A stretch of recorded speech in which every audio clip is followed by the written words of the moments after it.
I'm Josiah Rizzo. I'm Benji Jones. And on Wednesdays, we wear pink.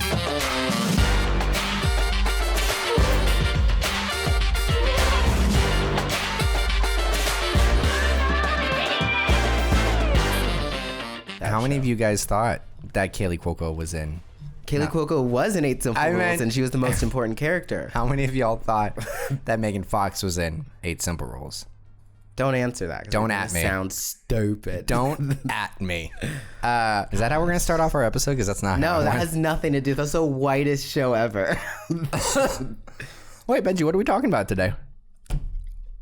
Have you ever noticed when you watch black sitcoms that most of the cast that is like supposed to be family is all just like random colors? Wait, am I supposed to answer this as if yes, as if this is the first time you're asking me? Yes. But I can't do that. You've already asked me this question. It's the very reason why we're here having this episode. Does it bother you when families cast in black sitcoms are random colors? I don't see color. You're a liar. No, is that more sad? Is like I didn't notice this was a thing until you brought it up. That's the problem with Hollywood is nobody is talking about this. This is the real issues, people. This is the issue. This is the real issues. Yes, this is the real issue. It is actually no. Like after, because you mentioned this. You mentioned that to me and said we should do an episode, and my instinct was to kind of do some research. So apparently, what we're going to talk about is a prevalent thing. So it falls into colorism. People like light people better than they like dark people when it comes to other races. Right, but specifically, I mean, obviously that's a thing that we've noticed. And that Hollywood and media plays into that, basically. Yeah, that's colorism summed up in 2 sentences. It should be Benji's Oxford Dictionary where you just sum things up. Light better than dark. Media plays into that.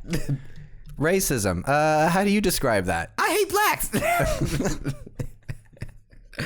Wow, that's right. That was surprisingly simple to explain. Surprisingly succinct. Hi, I'm Josiah Rizzo. I'm Benji Jones. And on Wednesdays, we wear pink. This is our pop culture podcast where we talk about our experiences with film and media. And everything else. All right. So today, we are here with ourselves, and we are talking about, I guess, black sitcom casting. Yeah. Which I didn't watch many of those that you shared with me growing up. So yeah, I actually sent you some stuff to look at. That was the first. You never send me anything. What? I send you stuff. No. We sat down for the first episode research. And then we stopped doing that. Yeah. But basically one of the things that I sent you was a 30 of the like top black sitcoms of all time. What do you think they got? What did they have at number 1? I mean, we all know what they had at number 1. Number 1 was Cosby Show, right? And number 2 was Fresh Prince, which I would, obviously, like me personally, I would pick Fresh Prince over Cosby Show. But you know, Cosby Show was the groundbreaking like original that is just like a classic. So obviously, you know, my favorite was like it started off number 30. And by the way, this article is called "The 30 Best Black Sitcoms of All Time" by Julian Kimball. And Allison Lewis of Complex.com. No, but it started off number 30 was the famous Jet Jackson. I completely forgot that existed. Famous Jet Jackson. Jet Jackson. That wasn't a thing, but I always did that. That was the only part I remembered of that song. It's a famous Jet Jackson. So tell me exactly what you brought up to me about a few months ago. So we were watching some black sitcom, and I was like, is it just me, or is it incredibly annoying that these families are supposed to be like full blood related, and the kids are always just random colors? Like there will be a dark one, there will be a super light one, the parents will be like medium, or like maybe one parent will be light, one parent will be dark, and it's crazy. So like, I mean, for example, like to start off with My Wife and Kids, I love that show, but like it's got Damon Wayans, Tisha Campbell Martin, who is she? She was Gina and Martin, which was another show I didn't watch. Damn Gina. Those 2 parents, we got a super light one, we got a medium brown one, and then we've got like the son is darker than the dad, which I don't know where that comes from. We got The daughter who's like, the two daughters are like, okay, I believe it. The youngest daughter, I'm like, you're the right color. The oldest daughter, I'm like, you're a little bit too light. Because, and this is why I feel like I can say this and be like so particular about this. This is kind of what like, when it kind of like amped in me the annoyance of this, because it was always something I was like, that's weird. I wonder why that is. But I didn't really think about it until I started working at Quick Trip, which is a gas station for those of you who aren't from Texas. And I would see all kinds of people come in, all families, all whatever. And what I saw was that children are like coffee and cream. You literally get out what you put in. Like, you get a super dark dad and a white mom. Wow. You get somebody in the middle. You get a medium brown dad and a dark mom. You get a 3/4 brown kid. Did you just compare black people to coffee and cream? Yes, like black and white people. I mean, like if you're like you got coffee and got cream, like it goes together. What would I be? You are hazelnut. Yeah. So like I was like, I remember being surprised as I would see like people come in and I'd be like, wow, it really just works like coffee and cream. Like literally, it's just what you put in is what you get out. And I saw that over and over again. I've seen it in my own family. I've seen it with friends of mine, like, or black friends of mine. Like I have seen over and over that kids usually come out the same color. Right. Now, where I ended up, I guess, being a little mistaken is that, yes, it is very possible for people to have kids of different colors. Well, I'll lead into that. First and foremost, when you brought this up to me, not only had I never considered this before, because when you brought it up to me, from your perspective, it was just like Hollywood only ever does what? Explain what your frustration was with Hollywood. That they don't try to make the family look like they're a family. They basically just pick. They're like, that one's black. Yeah. So I was just like, so they're annoyingly colorblind casting, because I'm like, okay, like it's already a black show. We don't have to have different. I mean, obviously, like, yeah, we want different spectrums of black represented, but it's like bring in a friend, bring in like something, bring in like a cousin maybe or something. That's but like color. The family just. But like the actual family unit should look similar to each other. So when you brought that up to me, I had never even considered that before in my life. Growing up, if I had anything thrown against me for my skin color, it was never made apparent to me. So it was just not something I ever thought about or considered. I know it was more of an issue with my sister than it was with me.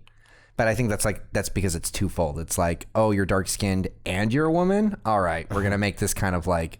Yeah. Like a thing. Well, yeah. But so you brought that up to me and I was like, I had no clue. Yeah, but this wasn't an issue because of the way that people are being treated for their skin color, though. No, I know. I'm just saying I never even noticed shades. Because that was like something that like it wasn't anything that was apparent to me because of like racism. It was just more of like I guess obviously it wouldn't have been obvious to you. That's what I'm saying. Like I just didn't even notice. Yeah, because like for me, I was watching a show with people that looked like me, except their family was different, you know? And I was obliviously watching and being like, oh, they're all related. Yeah, exactly. So like for me being a part of that culture, I was like, well, that's not the correct representation. So you brought that up to me, and because like I had said, I never had considered that before, I kind of wanted to read up on it. And then we did find out that it is, not only is it kind of common, if it happens in a family, if you do have, because it's kind of like sometimes it's genes that are passed down that might skip a kid. A lot of recessive stuff. Or it could just be like, the mom and dad produce a lighter skinned child. But okay, so I didn't read this book, but I just feel the book, by the way, it was a good read. It was called Same Family, Different Colors by Lori L. Tharps. Is that Tharps? Where? Right, bottom. Yeah, Tharps. THARPS. So you know who you are, girl. Same Family, Different Colors by Lori L. Tharps. And it basically, it's different interviews from families from all over the spectrum, Asian to Latino to Black, who have mixed like colors in their family, but and they're kind of all fully related. all fully related. None of them adopted. There was kind of a criteria that they met before she would interview each of the families, but it was basically like she talked to families where the daughter was lighter than both of her parents, or the son was darker than both of his parents. And so, yeah, we figured out that that definitely is a possibility, but it's a thing. Like, it's not just like, it doesn't just happen and no one like addresses it. It's very much becomes a part of that family's world. Because if you have like the thing that kept popping up is like anyone, especially if you're dealing with like racism, period, you're already kind of, you kind of have like it's already gonna be difficult enough to try and navigate the world and like connect with people anyway, because you're facing a lot of societal like prejudice. On top of that, if people don't even think you're a part of your own family, so then you're made to even feel like you're a black sheep. I was gonna say a black sheep of your own family. Maybe you're a white sheep. You know, maybe we don't know where you came from. But if you're meant to feel like, oh, you're the milkman's daughter, or oh, you're like the adopted one, like that's like twofold. Like it already sucks enough to not feel like you're connected to the world, but then to not feel connected to your family also. To so feel like FedEx. It kind of dispelled what we both initially thought. However, it doesn't change the fact that Hollywood does just like to do it exclusively, basically. There's probably maybe one or two black shows where the family is actually like, and I believe the only one that I saw was Family Matters, is the only one where everybody's, that's the one with Steve Urkel in it. That's the only one where the whole family is essentially around the same shade of brown. And you're like, hey, like that is some realistic stuff right there. Well, what was the show we were watching that even started this? It was that new one, right? The Netflix? Yeah. Family Reunion was the one. That was the one that reinforced it. Because I mentioned it on something else we were watching, and then we were watching this, and I was like, that's the same thing. That's what I'm telling you, is that people like to cast random people. So the worst offender, I was just about to ask. By far, please, is Blackish. Wait, really? Yes. I am telling you, they just pick random motherfuckers. Do they not? But if that's the case, then, I mean, this is a current show now we're talking about. Yes. Do they not even bring up the fact that there's different shades in that show? They did finally, in like one of the most recent episodes, they did like a colorism episode where they were talking about like, oh, people are going to treat you different because you're darker and like blah, blah, blah, blah, blah. But they didn't address the fact that like, oh, that happens sometimes in families. It's just blah, blah, blah. Yeah. This is why. And nobody ever does. And that's also what bugs me, is that, yes, that does happen. Apparently that people come out very different colors in one family. But also, I feel like if I've gone my whole life and I haven't seen that, then it's probably not that common. It's not, I feel like, common enough to have every single black show have it and not need to address it. Right, because even if it happens in real life, you get the sense that you're watching these shows and they literally are just like, oh, those poo. Like, no, this is how black families come out. They always come out different colors. Like, it's like, no. Or I was going to say they were like me and they didn't even notice there's different shades. Like, you brought it up to me and I went, oh. Like, even now I'm thinking about it and I've never thought to myself, well, this family doesn't look alike, which is like, that's sad on me because I wasn't paying attention to that. And maybe it's something that like producers play on, is they're like, audiences aren't really going to notice that this child is mixed and these two parents are black and their sibling is full black, you know?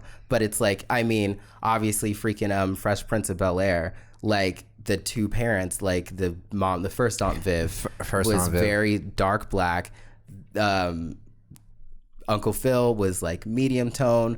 Carlton was like probably good in between, but then Hillary is like basically Snow White, and you're like, where the hell did that come from? Right. Which is like, okay, if that was the one show that did it, like, okay, like that happens sometimes, cool. And then maybe have an episode where Hillary's like, hey, like, what the hell? And they're like, oh no, that just happens, it's fine. And you have like an education episode or something. But well, that was like the thing I kept going back to. What were you gonna say? Sorry, but binge. Blackish. Let me finish. Okay. Well, hold on. Yeah, I need to pull it up and see this family again.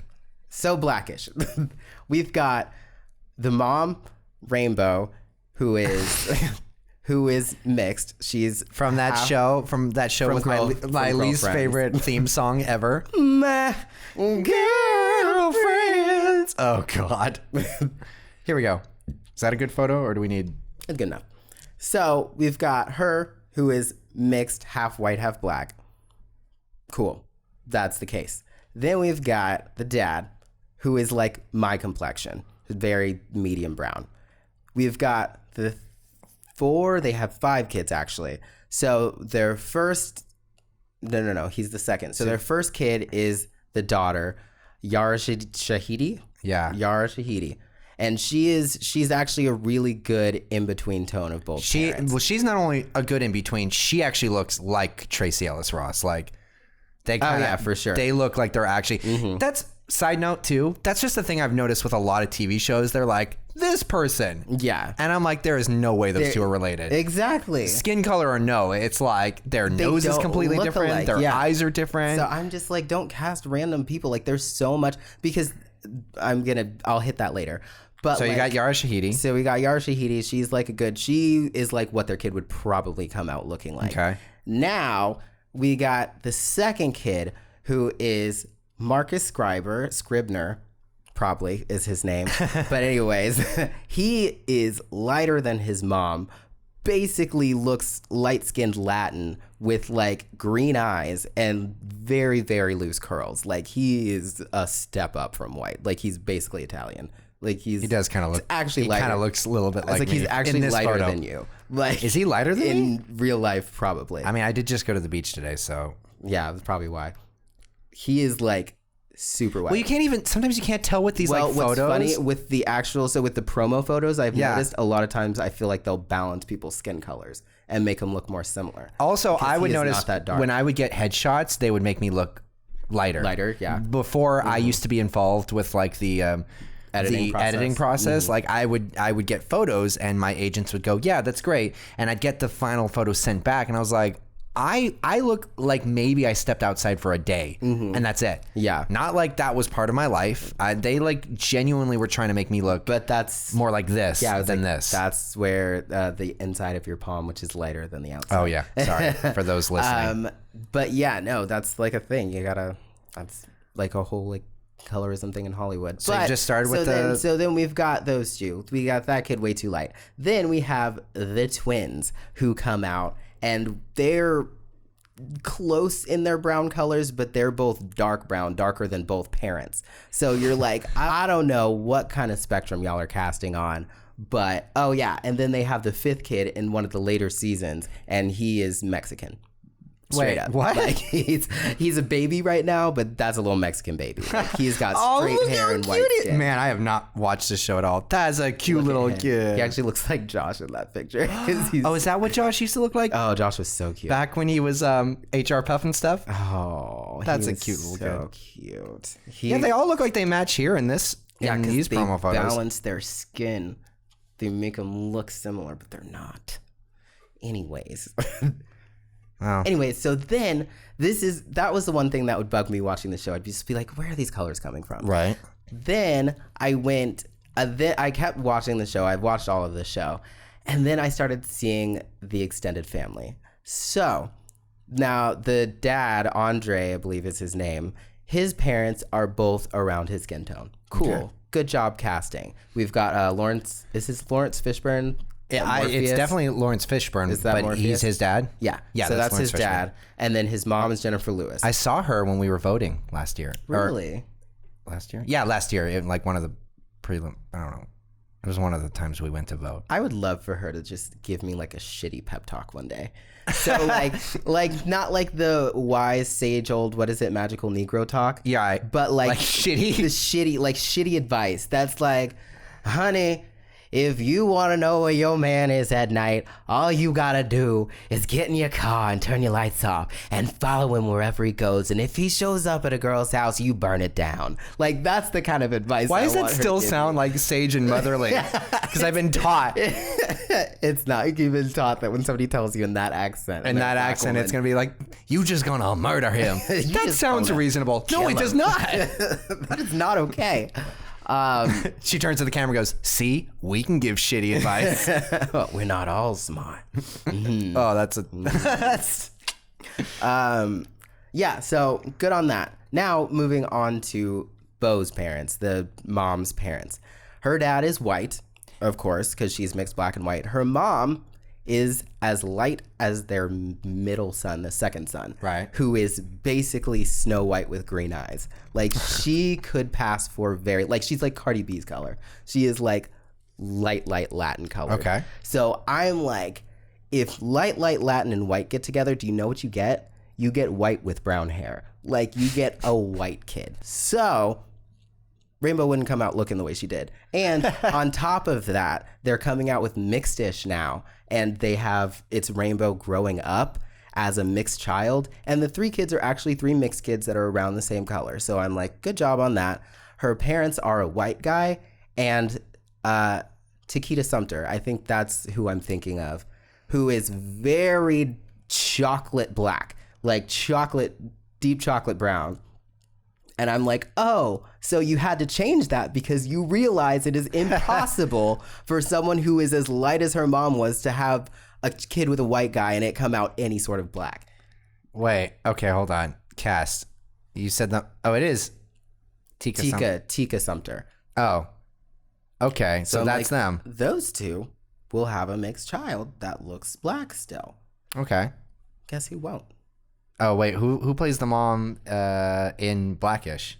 Pull her up. Anna Deavere Smith. Wow.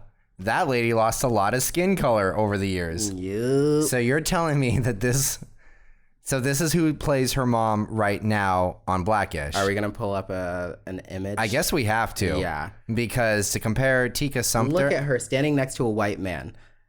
And she is barely got a little more a hint of cocoa in her. Wow.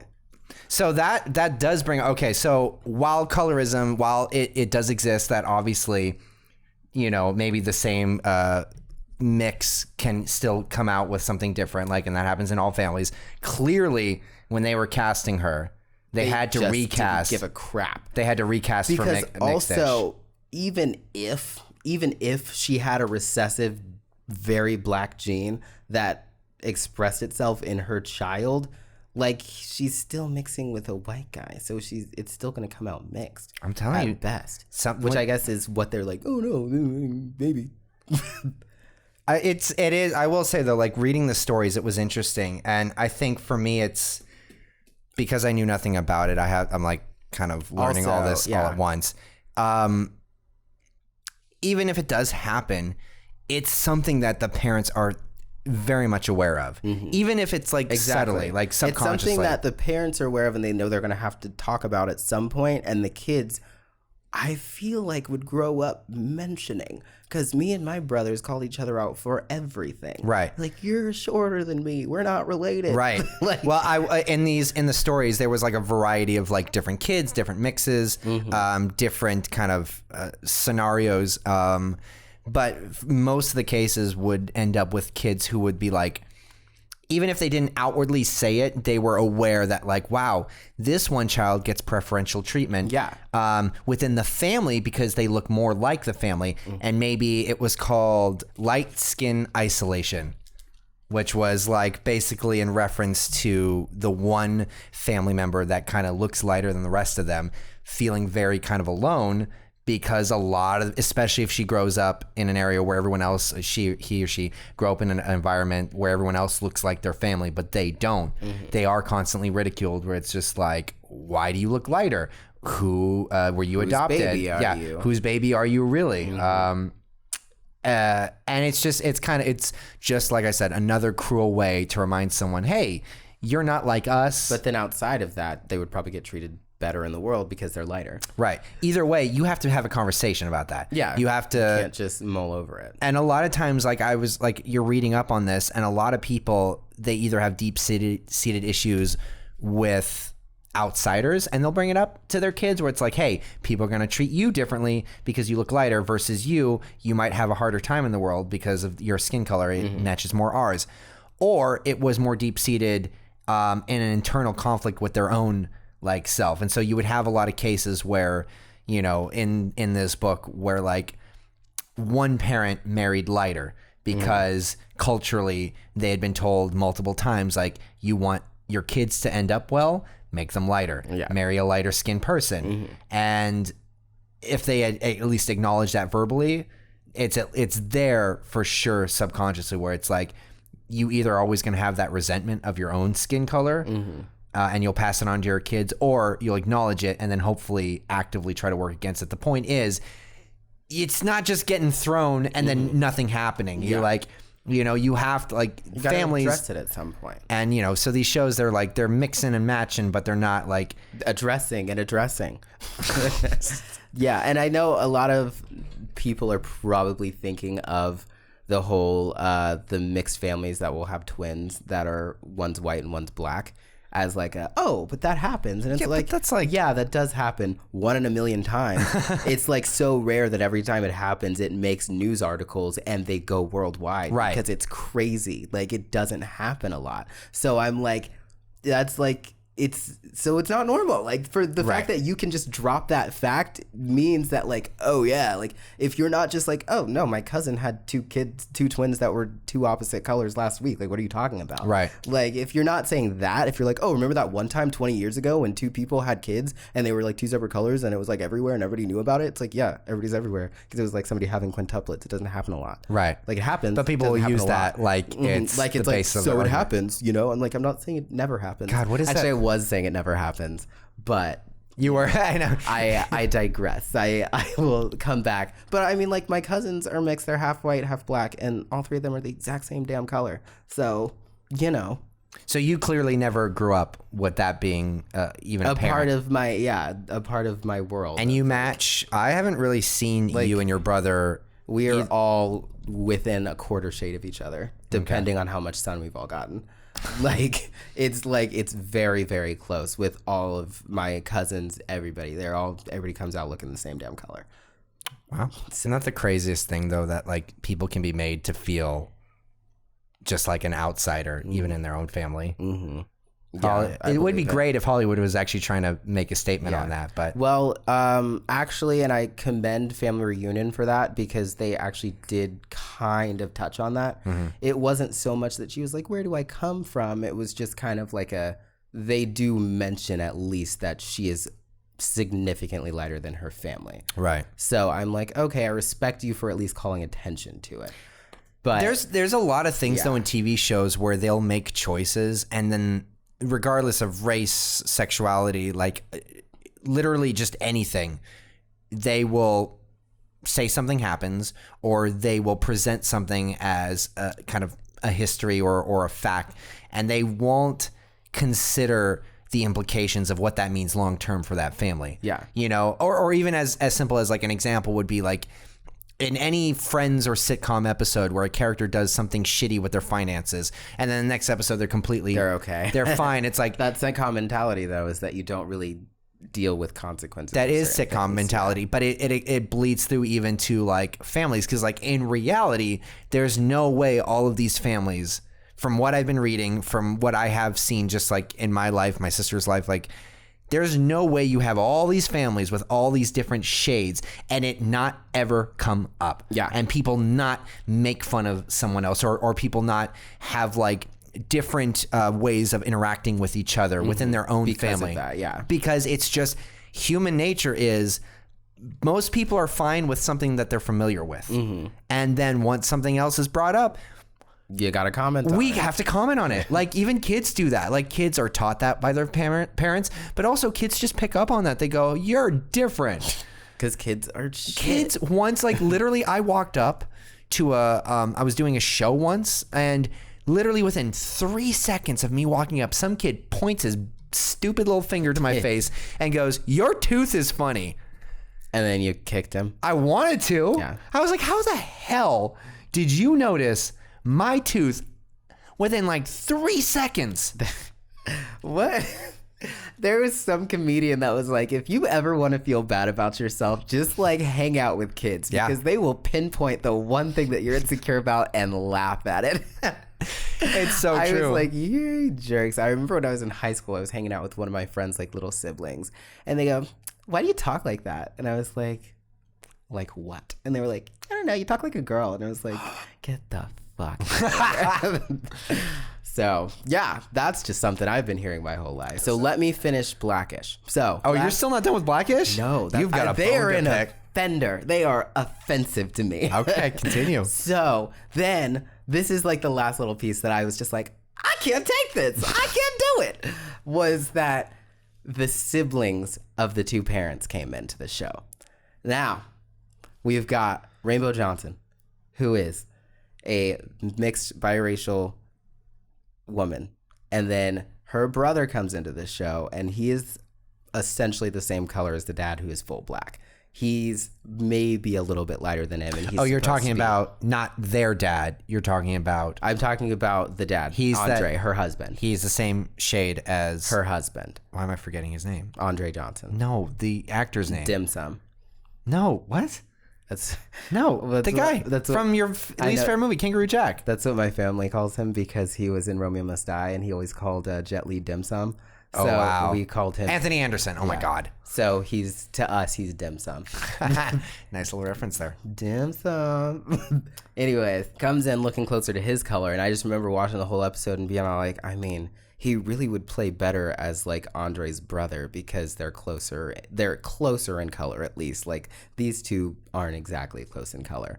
And then flip to a few episodes later, Andre, the dad, right? What's his face? His Anthony Anderson. Sister comes in and is played by Raven Simone, who is the lightest black woman you could ever find. Like, I'm just like, can you guys literally just switch those two castings and be fine? When you're making a film or something, you want to give people the least to be objective to. You mean they're already having to take a leap of faith. You want to play to assumptions. The wider that you make that leap, is the harder it is for somebody to leap with you. So like the more they make people look different, the less we're gonna be like, oh yeah, that's the sister, their family. Like we like bridge those gaps for us. Like be like, hey, like this is a family, like let's keep them all in the same range of brownish. And then if the sister comes in and we want Raven to be the sister, let's make it a half sister, you know? Because what is that? One extra line for somebody? Like one extra word in their line? But that also brings up a good point too, where it's like you have to think of all these people who get cast, and most likely they were just like, did you ever feel like they were mixing and matching to where the lighter ones would be more interesting for, or more acceptable for white audiences, where it's just like they're not going to do a whole family of people. And maybe that's the problem. Maybe they want lighter people, but I think if that's the case, and maybe the social climate wasn't right for it, but I think it would be really easy to just, what they're doing, I guess, with Mixed-ish is have a mixed race family be the lead, because then you literally have exactly half of the cast would be black and exactly half would be white, and then the other main kids are mixed. So you have like, you can have as many mixes of different colors as you want and be like, oh, this is my cousin and he's a random shade of black, and this is my sister and she's white. Like, mix it up, like have fun. If that's the case, have fun. But when you're like, this is our one family that we're all, you know, we're all fully related, like, why are we making them random colors and not talking about it? Right. Yeah, that's a good point. Just talk about it. But I think it is probably the issue is just like, well, we can't have a full family of it probably is somewhere in there. And I think my assumption from early on, like the Cosby Show, was that there probably weren't a lot of black actors at that time, especially like talented, like experienced black actors and like child actors at that, because they had like 17 kids. So like there was like a lot of kids, there was the adults, like there probably wasn't a lot to choose from, so they were just like, you know what, you're black, let's take them, put them in the family. I would disagree. They definitely had to have, like, there's always been enough actors, it's just who was allowed to act. Well, that was my thing. It was like maybe there wasn't that open free market like there is now. Whereas I'm saying, like, in something like Blackish, you could easily have a cast. I see what you're saying. So you're saying you could literally be like, we want somebody with this exact skin tone, and literally call people that are only that skin tone and cast perfectly. Right. Like that. And you have, it's not as difficult today. I feel like, it's way easier today. Whereas like back in the day, it might have obviously been a lot harder. It would have been. But also apparently on the the Cosby Show. Like one of the oldest, I think the oldest daughter is like super light skinned. What, and Lisa Bonet? Lisa Bonet, yeah.